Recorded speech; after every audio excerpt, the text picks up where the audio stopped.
Hey Nat, I'm James, and I recently came across your channel, and I've got to say, I loved it. I've watched all your videos in the past 2 days.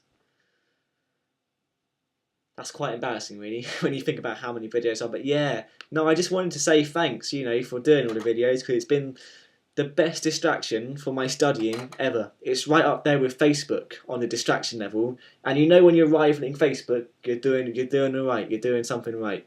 So yeah. Um, yeah. Have a good Christmas. Obviously, it's already Christmas already gone. So I hope you had a good Christmas, and hope you have a good New Year. And I wanted to tell you about my Christmas, my embarrassing, horrifically awkward Christmas. Because if you believe the media and the films and the like, Christmas is just this wonderful, beautiful time where everybody gets together and family connect and they give presents and they receive presents and everything's just wonderful and beautiful and like saintly. Like this year wasn't quite as such. It never is. Let's be honest. It's always just kind of disappointment, and you've lost money that you could have spent on yourself in the sales 2 days later, where everything's half as cheap. And you've always got so much turkey left over from Christmas dinner. You've got to find a way to make this turkey into a meal for every single day of the following week, and it's like turkey sandwiches, turkey milkshakes. Yeah, I said it. Turkey milkshakes. You get the turkey and you blend it up, and you get the milk and you blend it up some more. You've got yourself some turkey milkshake. It's great. Try it. No, I'm kidding. Don't. And yeah. Anyway, I digress. There's a point to this. This year, Christmas wasn't any of those things. It was just awkwardness. The kind of awkwardness that's so bad it makes all the other awkward moments in your life kind of scurry away and just seem not so awkward in comparison. And I just thought, what's the best thing you can do with an awkward moment? Obviously, share it on YouTube. So I thought I'm going to make an account and share this moment on YouTube. So the story all starts a few months ago when I found a website that sells funny t-shirts. That's all it does. It just sells funny t-shirts, and it's the best website ever. And there's one t-shirt in particular that's just magnificent. Okay, it's a red t-shirt and it's got white block capital letters, and it just says "cunt." That's it. And a full stop. And I think the full stop is what tops it off. It's what makes it so powerful. It's the kind of t-shirt that if you were to wear it down the street, it's unavoidable. Everybody would just be drawn to the word cunt on your chest. It's fantastic. And I sent a link to my cousin, John. Hey John, if he's watching, he probably won't.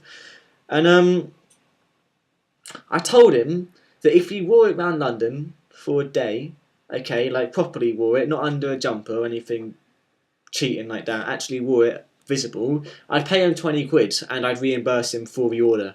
And I think that's pretty good, 20 quid for just walking around for a day with written on your chest. He didn't do it, but he thought of something so much better to do. So much better.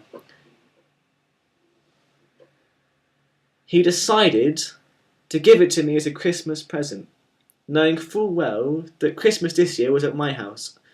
Like, my family rotates Christmas around houses, so just kind of, and this year it was my house, yeah? And this year at Christmas, at my house, in my Christmas room, where, like, there isn't a room in my house just for Christmas, that's absurd, but you know where the tree is, that's the Christmas room, it becomes consumed with the idea.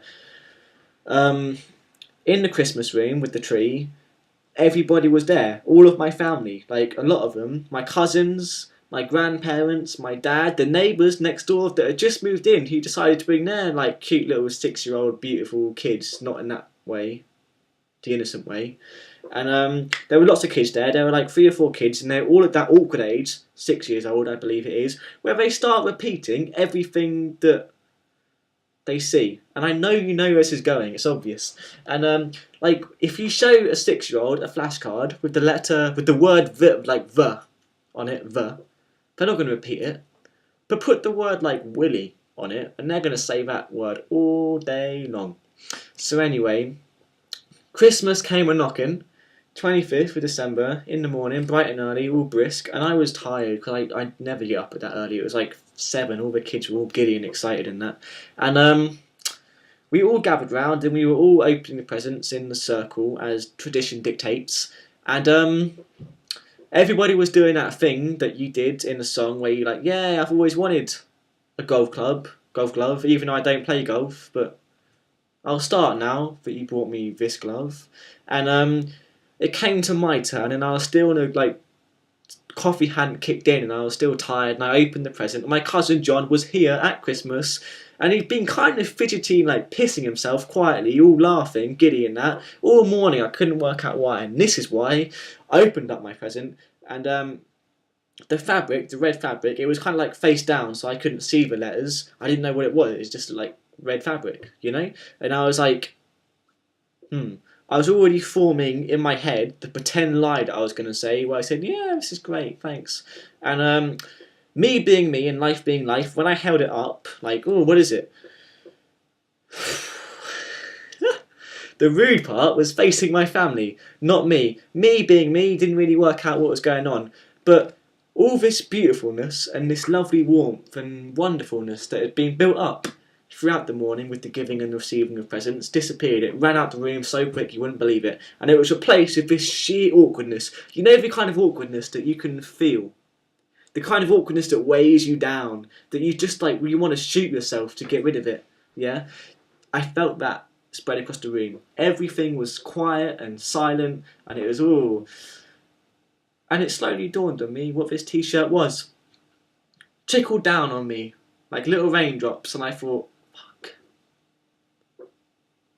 And I slowly turned it round, okay? And you know when you're a kid and you've done something really bad, like once I dug up my dad's garden with a spade when I was being babysat, and I said to my parents, yeah, it's fine, I do this all the time.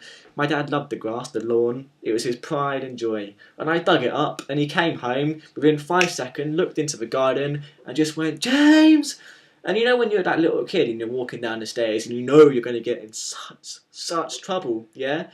A little part of you, here, in the back of your head, says, he doesn't know, it's fine, lie, deny it, it weren't you, it was the squirrels, it was, just lie, yeah, maybe he doesn't know, just don't say anything, see what he wants to say, yeah? This little part, here, is called hope, and it's a bitch in situations like this, because I turned around that t-shirt, and alas, there it was, in all of its glory and its profanity, cunt. And the silence was unbearable. It was horrific and it was awkward, and it was just like the grannies, and they were all the old-fashioned and the like, what at their old age, they were like, oh. And this horrible silence took place. 10 seconds. Really? That's how long it felt. And 10 seconds is a long silence by any means in any conversation, but in this context it was horrific. Like, let's count out 10 seconds now.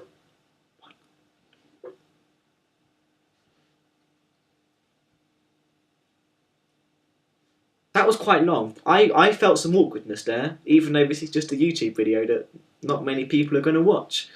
And I was thinking to myself, please, someone say something, anything. I don't even mind, just something.